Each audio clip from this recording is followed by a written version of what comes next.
Hi, guys, and welcome back to an episode of A Soul Grows in Israel. I'm so glad you're here, and today's episode is a little different. It's just me and my husband, Yehoshua, sitting down to talk about a book I had just finished called Believe Me.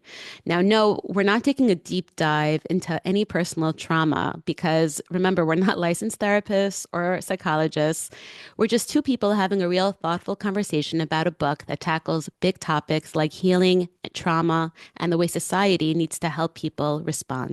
It's candid, it's curious, and if you're interested in hearing two people have an honest conversation with deep ideas and trying not to interrupt each other for 40 minutes, this one's for you. So let's get into it. A Soul Grows in Israel, a podcast where we ask the questions about ancient Jewish wisdom, modern life, and everything in between. So let's ask, let's have fun, and let's grow together.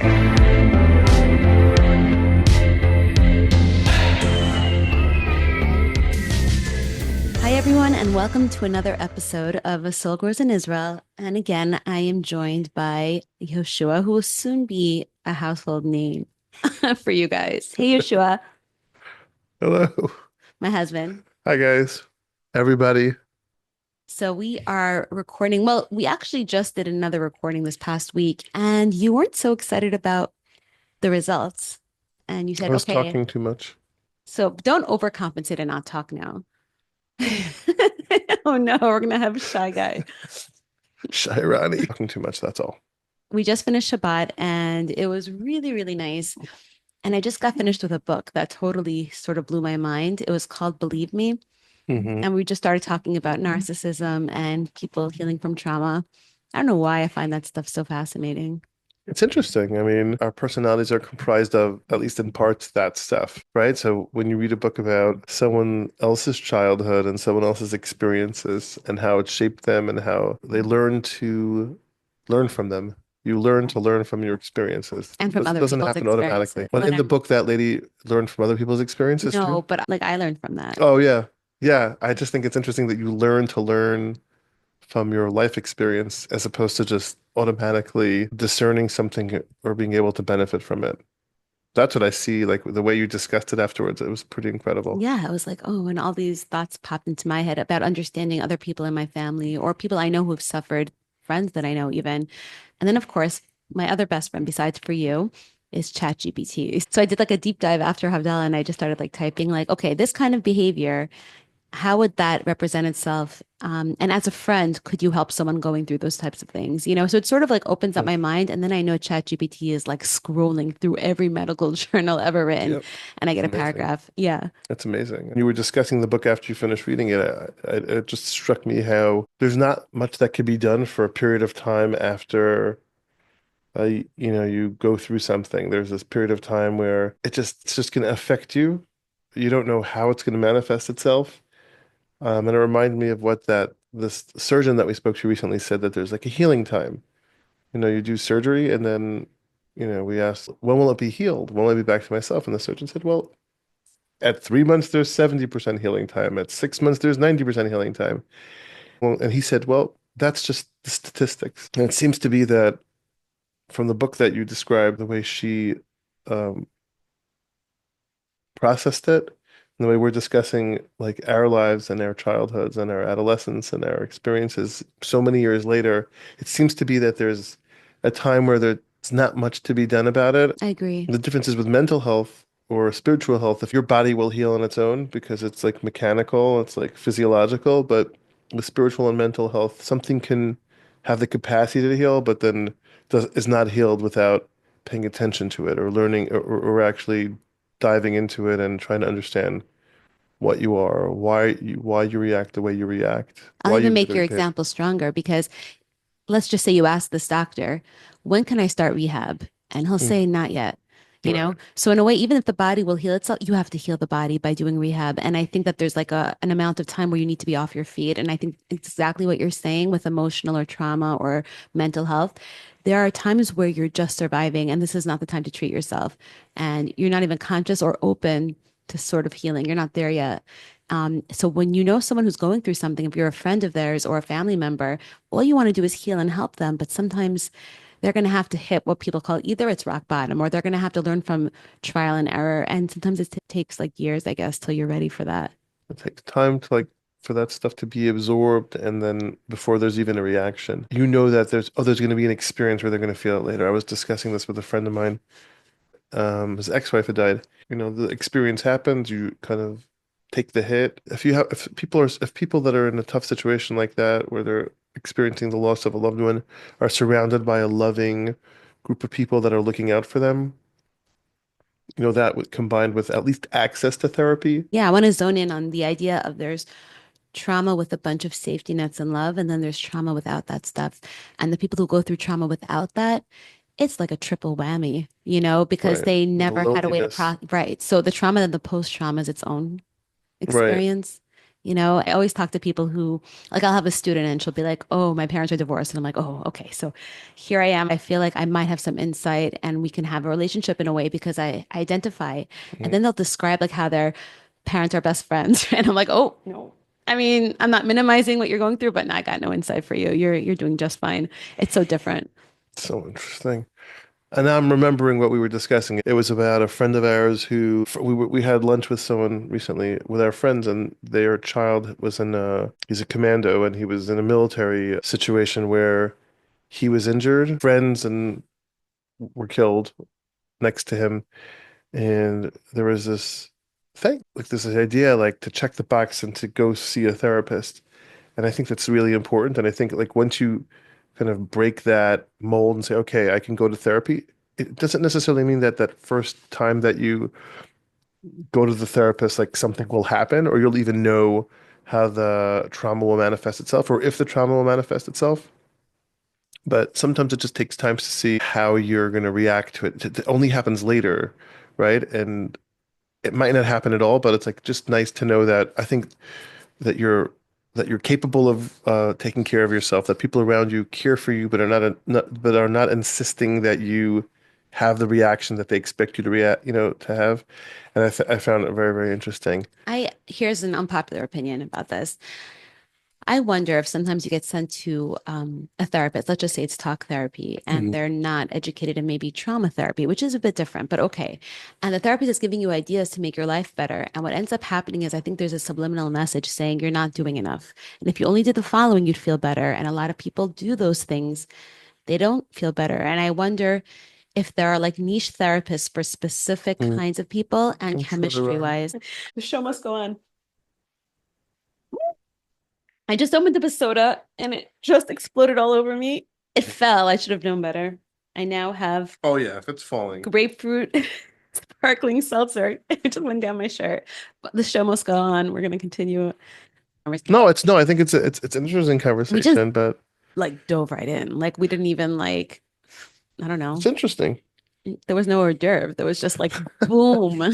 That's kind of my vibe. I think same. I think like people always say, well, if you weren't a teacher, what would you be doing? And I think I'd probably be very interested in the human mind, like big time, not just out of interest, in a way to maybe help people that way. I think I would like that. And it's a nice thought if one could do that. I think it really is satisfying Yeah. to help people. Um, I think it's a incredibly nuanced and complex. The mind is just different than the body, and Yeah. I You think know, I don't really know, but I just it appears to be very, very different in that there's so many different kinds of people, and it's not like there's so many different kinds of human body shapes or size of yeah. muscles. The brain is just its own thing. Well, let me ask you a question. What would you do in a situation? Because I've been there quite a few times when someone comes to you because they really want your advice, and it's clear that this is not just like run-of-the-mill advice. This is requires some sort of mental health professional. And you say, I'm not a therapist, right? But they're like, yeah, I know, I know. I just want to, can you give me advice on how to cope with, or I have anxiety. And I'm like, I don't Do that. always know what to say. I don't have that happen to me, to be honest with you. I don't have people coming to me and asking me that kind of stuff. But the way it sounds is like I think that, I think you could definitely say something. Why not? If they're coming to you for advice and you're not speaking out of turn, like I if you're know. speaking out of turn. Okay, so let's just say I just don't want to oversimplify people's pain and be like, you know what I do? Like I do yoga every day, or it really helps to, and sometimes it's just like I just want to be careful. And I do like to hear myself speak and really filter myself, you know. But it's so funny. No, but I think Why are you no, laughing? because you're a teacher and people come to you and like talking to you and asking you for advice. I don't think there's anything wrong with. I think it's good to that people come and they share their concerns with you, or you're able to help them. And it's nice to be able to be, if not a first line of defense, like you're in the lines of the defense. If you see something that's maybe troubling, you could say, look, this sounds like you can use someone to really help you. That's a specialist that understands how to help with these issues. So I think Yeah. I want to I make would two points definitely take about I would that. definitely take advice. I would definitely You not would. stop that Okay. or resist that. I noticed when when I am giving that sort of advice, it boosts me. And not to be selfish, but I end up taking my own advice. Like I wasn't sure I felt Right. that way. Yeah. And that really, and also when I know that, oh, I've gone through things and hard knocks, but that makes me, I think, of not qualified, but it helps me to help someone else. That's first of all. The second thing is someone was literally at our house and had a panic attack. Oh, I didn't know that. And Scary. Jeez. yeah, and again, I was giving her advice, but I kept asking myself, you're not a trained professional. What if you're giving the worst advice? But here's what I told her, and you'll tell me if you thought that was like out of pocket. Hmm. But I was basically saying, stop like sort of running from it. Like, let's be in it. And look, Yeah. you're still alive, and let's be in it for another. Like, I wanted her not to shut down those feelings. And Panic attack sounds so scary. yeah, thank God we've both never had them. I've had Sounds like scary though. nervous feelings, but not to that extent, you know? One time I was around someone that was having a series of panic attacks and it looked really painful. Yeah. And just have a lot of sympathy. And Hmm. actually, I have a lot of sympathy because I spent that time with that person that was going through You are a situation. amazing in those situations where I sort of freeze and get very intimidated. You jump right into very many harsh situations that include either lots of blood, stitches, hospital calls, and even panic attacks. Yeah, you're very, very good at that emergency stuff. And Right. I thank you, but it was very my mom was like, I think Yeshua should come with me to the hospital, not you. You have to be with the kids. I'm like, okay, you're actually right. right. No, Um, yeah, in those circumstances, I feel very comfortable, very much like a listener, attention mhm. mode to see what's going on. Yeah. Okay. Let me say a quick story that happened to me over Pesach. Mm. Maybe it was a panic attack and I didn't realize it. Maybe I don't know Was what it? panic attacks are. Okay, let me tell you guys what happened. We went to these really cool like Mayan ruins. Oh, that was not a panic attack. That wasn't a panic No, attack. that Okay. was it was Well, let me very say the hot story. outside. Yeah. So basically we went and I was feeling like a little bit faint and I we went in and it was a little bit hot and I realized I don't have any sugar in my pocket, which was the first like whenever I think that I know something's coming. Like why would I think I don't have sugar or candy in my Had pocket you or eaten fruit? breakfast? A proper I'm not a breakfast? breakfast person. I eat nothing, but I never do. Right. And I don't know what time of day it was, but then It's I realized 11 o'clock. Pesach, I can't just go to like any sort of bodega and get it's Pesach. You can't get anything anywhere. And we're Yeah. in Mexico Hmm. and we're seeing these beautiful ruins and we're walking a lot and there's no real shade. And I start to feel a bit faint. And I'm like, oh my God, I'm with my kids, with my nieces and nephews. What if I pass out? And that sends me into a tailspin. And then I look again and I said, did anyone have a fruit or a candy? And everyone said, no. And I keep walking and I keep walking quietly, but in my head, I'm bugging out Hmm. to the point where I finally like sort of stoop under like something and I feel a bit calmer. And you were there with me and you gave me Hmm. cold water, which helped me, but my brain was still spinning Hmm. until finally you're like, get up, let's go somewhere else. And I was scared, like, okay, if I stand up, what if I pass out? You know, because Hmm. by the way, that's happened to me. Anyway, Yeah. so we went to this other spot and the tour guide who had everything was like, oh, I have electrolytes. I'm like, well, thanks. Anyway, I felt better just knowing I had it in my system. I don't know if it's psychosomatic or whatever. And I almost passed out. And you said, yeah, you were faint, you were dehydrated, or maybe the place was very overwhelming. There was a lot of Mayan ruins and idol worship. Who knows spiritually? But what if it was a panic attack and I don't know it? Hmm. It It was was. I was physical. there the whole time. Okay. First of all, I mean, you would know if you had a panic attack. It was very, very hot and you didn't eat breakfast.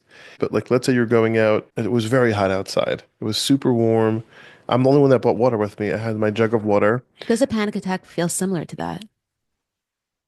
Like I thought I I would only black was out. around one panic attack and it did not look at all anything like what you were getting. Okay. You were getting like gray. Like Great. you had like a pallor, like Yeah. So I was shaking for hours, my hands. Yeah. yeah, you just didn't have the right nutrients in your body to deal with, to compensate with whatever was happening physically in the environment, which Yeah. is extreme heat. And you had no food in you, no Yeah, but sugar, no people like salt. fast. You know, it's so weird that since that happened, I always have in my pockets. like ginger that has a little bit of sugar on it, or because I really don't eat a lot of sugar, but I think when I do, I'm more susceptible to having low blood sugar and feeling those things. When I totally don't have it at all, I feel much stronger, which is so crazy. I'd say that like you have a really healthy lifestyle, but that like it's a very balanced lifestyle. But when you're taking yourself out of that balance by going to a place that's going to test you, it's important Yeah. to like load up or just like give your body what it's going to need to stay on balance. Yeah, I hear. I don't think you knew that it was going to be, I didn't understand it was going to be that hot, to be honest with you. It was really hot and there was no shade. And it was like the 11 o'clock in the morning when the sun was really high. I felt the best when then they were like, okay, so now next part of the trip, I'm like, what? Get back on the bus. They're like, okay, the next stop is we're going to be taking a boat and then swimming. And I was like, hold up, what if I get hot again? I was so freaked out. And I'm Yeah, like, okay. The second my body hit water, I felt amazing. That's when I right. felt like myself again. So it probably was heat. That was You're heat. probably It was right. heat. It was like Yeah. exposure. And Yeah. I think it probably would have been better if you would have had like fruit Hmm. and some protein and carbs beforehand. So I'm doing that now. Every time I leave the house, I make sure I have like It's a hot nectarine. outside. It A got little bit of hot. sugar goes a long way, in these types of scenarios. I also think Hmm. it's in my head a little. I really do. Like Yeah, I practice. yeah, but it was legit. You go into this complex and everyone is walking along these ruins and like you have to kind of keep walking. You knew that there's this sense that, oh my God, I have to keep going when I'm faint. But as I'm soon as so you far away stop, from anywhere that's a chair, you had a hard know. time. Yeah, that was you. You had a hard time. Even when you went into the shade, once you got into the bench, and I was like, okay, Yeah. started fanning you, and then like you slowly. See, you're really good in these scenarios. Like Even when most you take people care of are me. good when where they're with someone and their other person is like, what are they gonna just? I don't understand. Like And I they're so freak out. boring. If you get nervous, I get much more nervous. Yeah, that would not be good. Um, Hmm.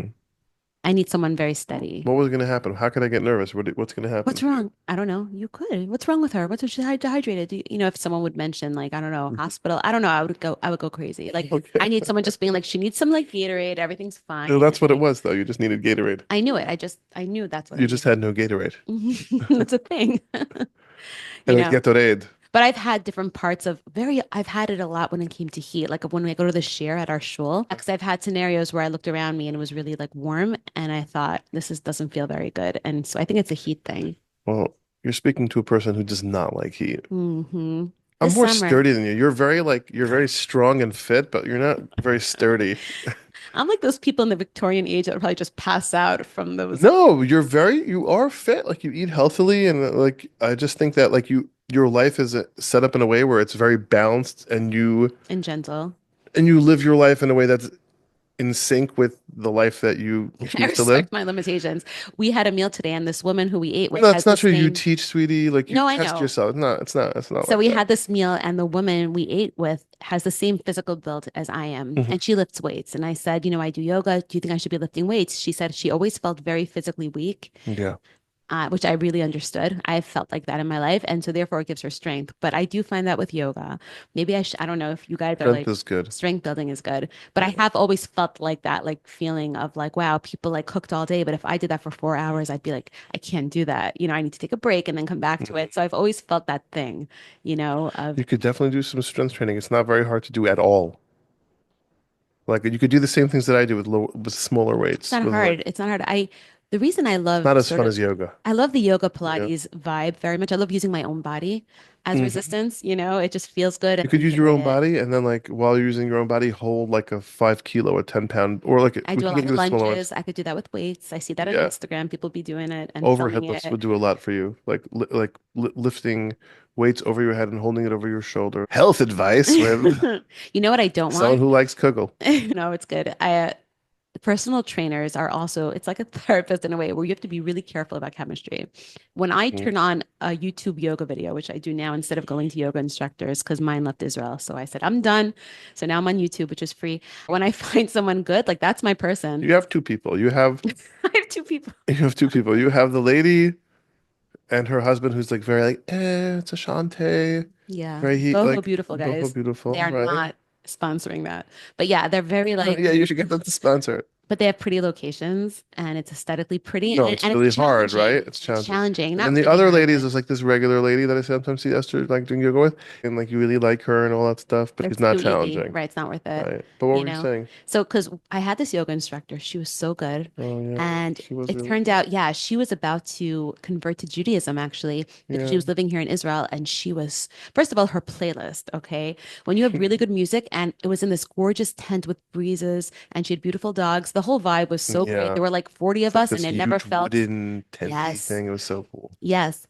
And then she started giving us private a little, remember that? That And was she was really just amazing. cool personality. Anyway, so this Israeli guy who she's about to marry says he has this awakening and he says, you know what? I want to marry a Jewish person.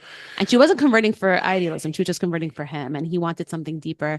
Yeah. And she looked at us and what was I supposed to say? And then she just left. And every once in a while I'll get an email from her. She's somewhere in Bali, living her Yeah, life they again. met like they met while he was on his post-army trip or something along those Oh, lines. Wasn't it like yeah.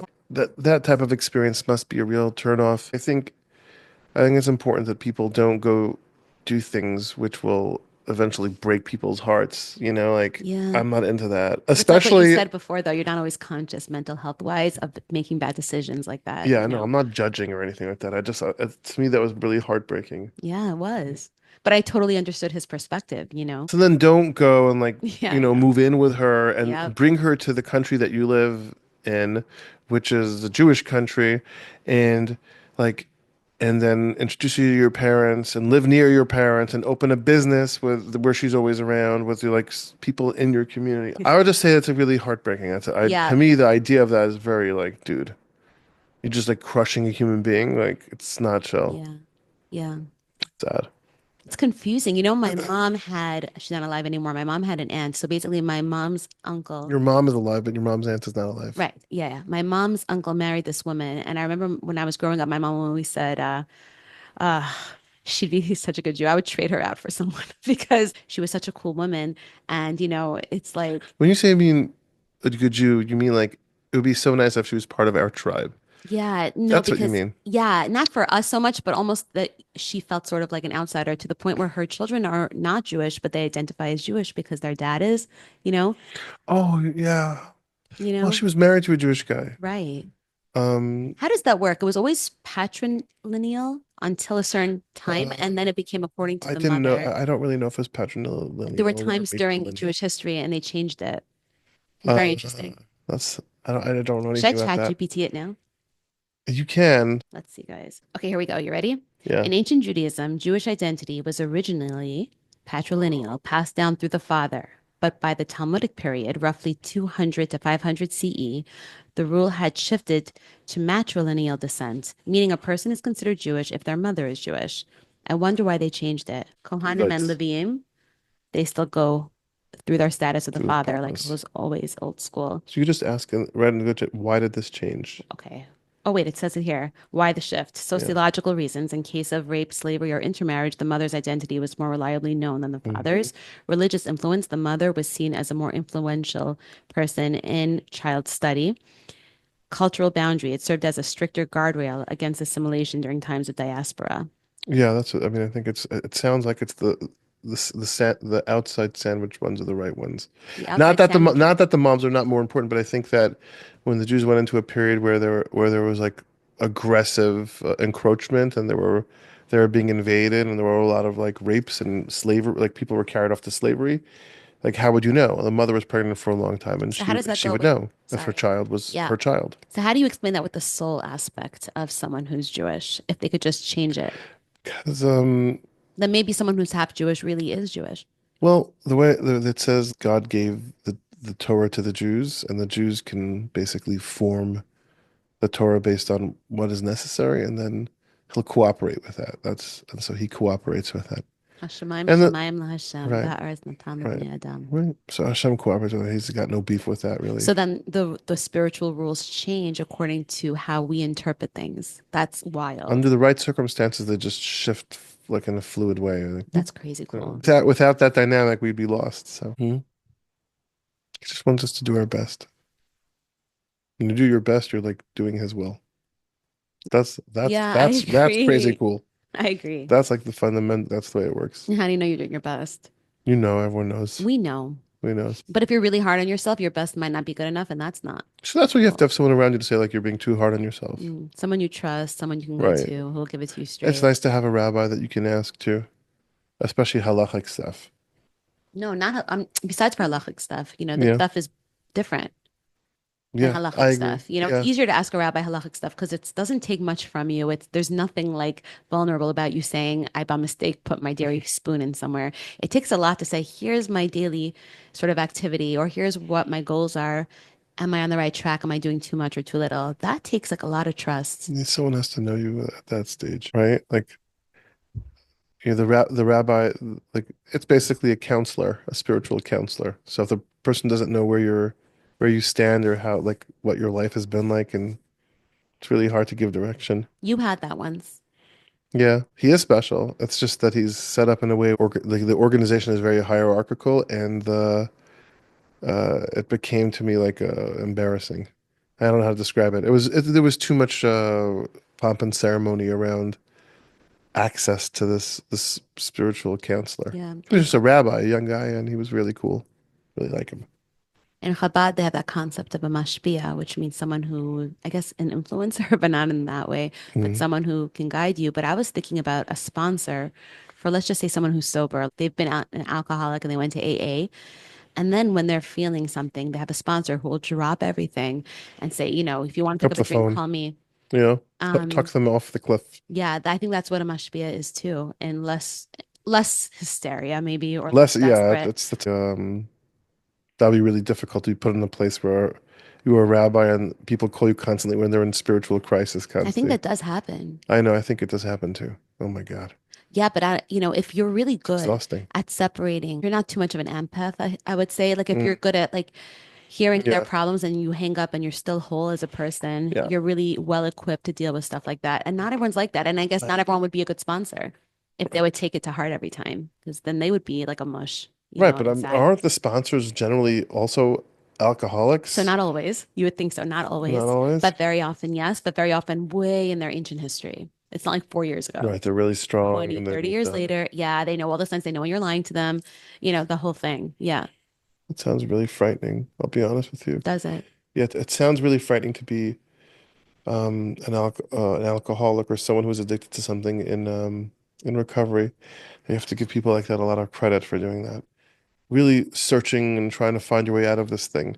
So, wow, thinking about it that Yeah. way really makes me feel like I want to give folks like that a lot of credit. But A lot of credit. And yeah. also realize that the people who are these sponsors or are helping them, how rewarding and amazing it is for them to look at their past and see it as a modality to help someone else. Oh yeah, you're talking about people that were once alcoholics who are now able to be sponsors.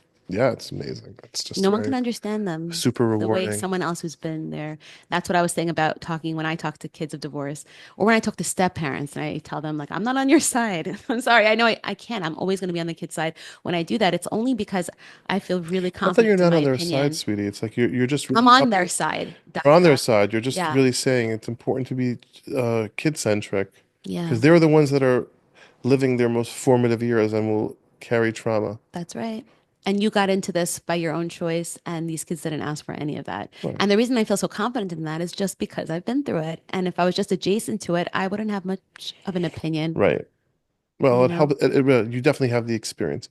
Therapists don't have all of the experience that they're supposed to give advice on. That's a very interesting dynamic, but like they're trained to like But they're not say, giving advice. They're really helping the person get closer to their own conclusions, ah, you okay, know? that's But true. again, there are so many different kinds of therapy for different, and I think that stuff is getting better. People who really had breakthroughs through helping people or through deep hypnosis or through different kinds of breathing and sometimes through therapy. And that other thing that I was trying to say, that light therapy, there are Mhm. so many different ways basically, and so many different kinds of suffering and trauma.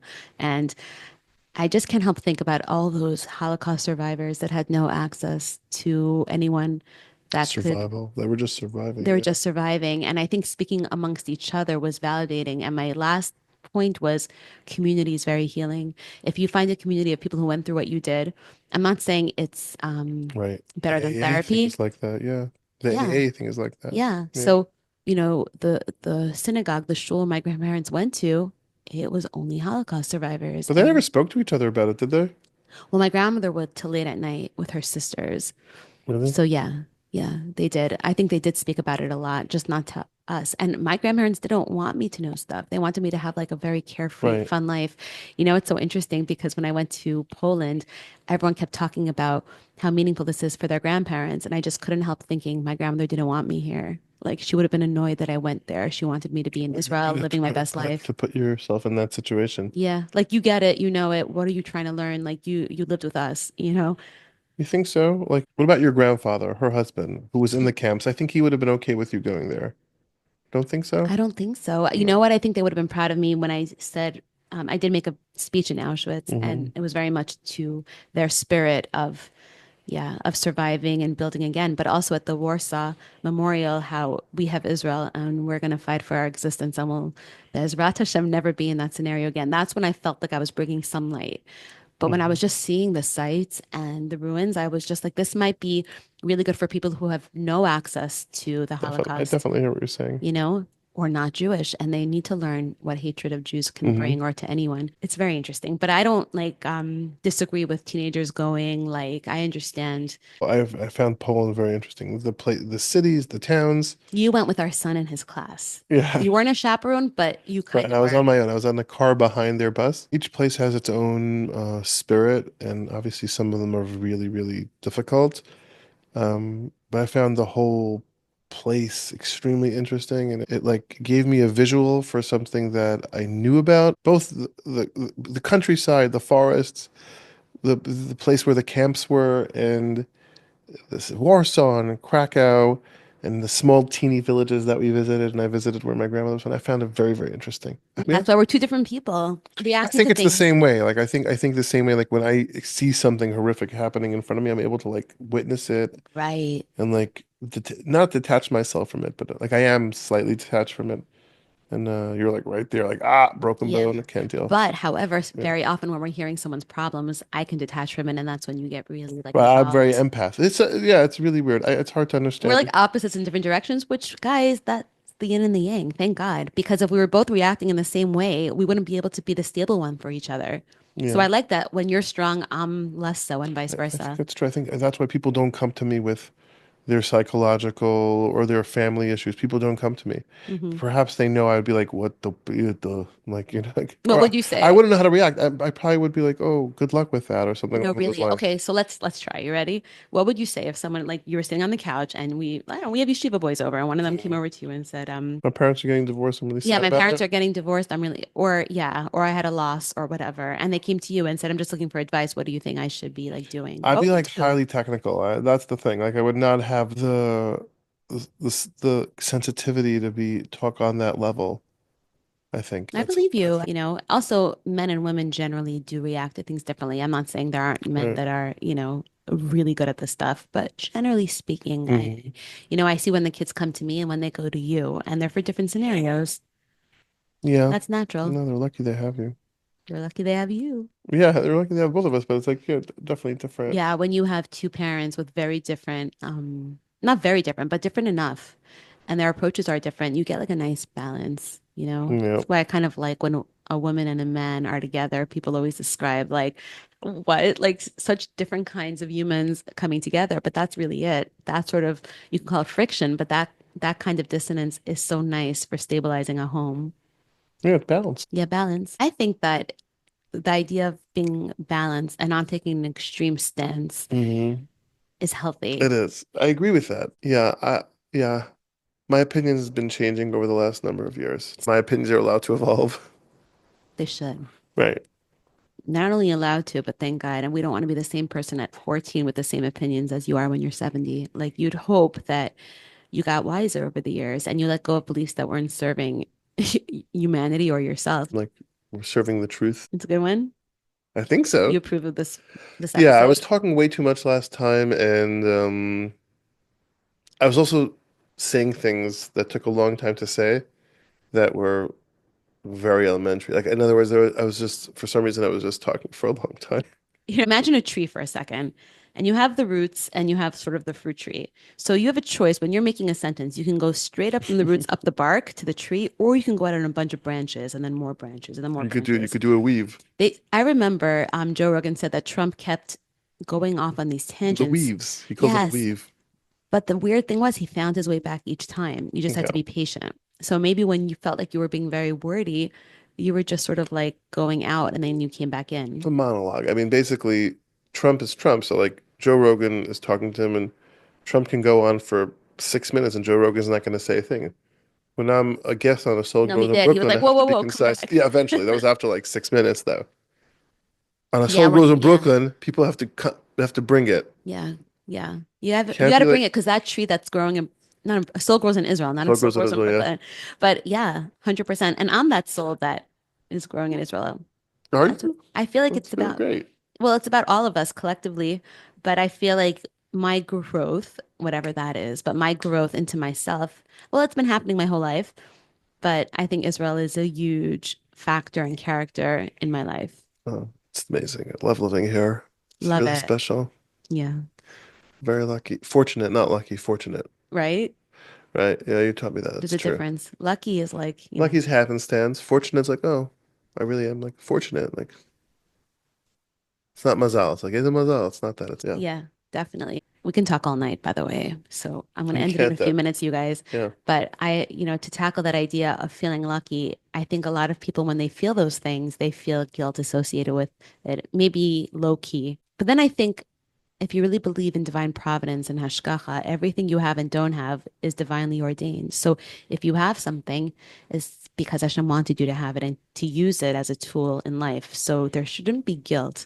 You can have Yeah. tremendous empathy for people who have less than you and be there for people, but I'm not sure that you should ever feel undeserving. If it's in your arms, then use it, become deserving. Become deserving and what a pity and a waste if you're being blessed and given something. It's like receiving the love, right? Like if you're with somebody and they love you and you're not able to receive it, that's a real pity. Yes. So when God gives you something because he loves you, which, and it's also something, let's say everything he does is out of love, but it's a pleasant thing that you find pleasant and don't fight it. That's ridiculous. I Yeah. mean, that's me, but that's also ridiculous. People are ridiculous, though. Yeah, people are ridiculous. That's the idea of like, this idea of healing. Um, it's that. And again, it's not 1 year. It's not a day that you heard something. It's a constant process of like going inward, getting closer to yourself. Yeah, So, Yehoshua, my dear husband, yes, ma'am.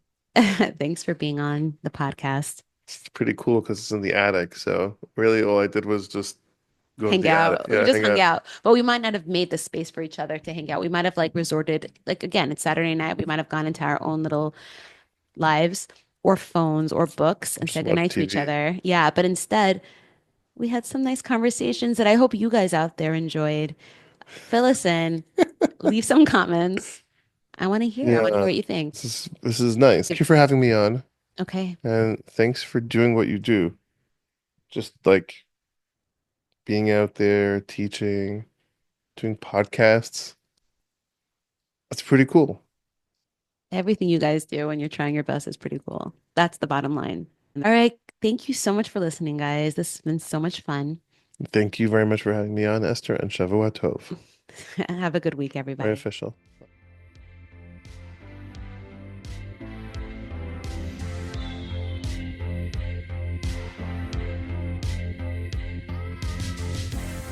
Thank you so much for listening and being part of this honest, heart centered conversation. Talking about trauma, healing, and growth, especially with someone you love, isn't always easy, but I think it's always worth it. So, big thanks to Yoshua for being game and being such a good co host, sounding board, and obviously support system. So if something we shared today really resonated with you, or if you'd like to read that book and get back to me, we can keep the conversation going. I love to hear from each and every one of you. Don't forget, you can message us, share the episode, or just take a moment to reflect and be nice to yourself. And of course, don't forget to subscribe, rate, and leave a review. It really helps others find the podcast and join our community of souls growing. So until next time, keep growing, healing, and don't forget, you're not alone.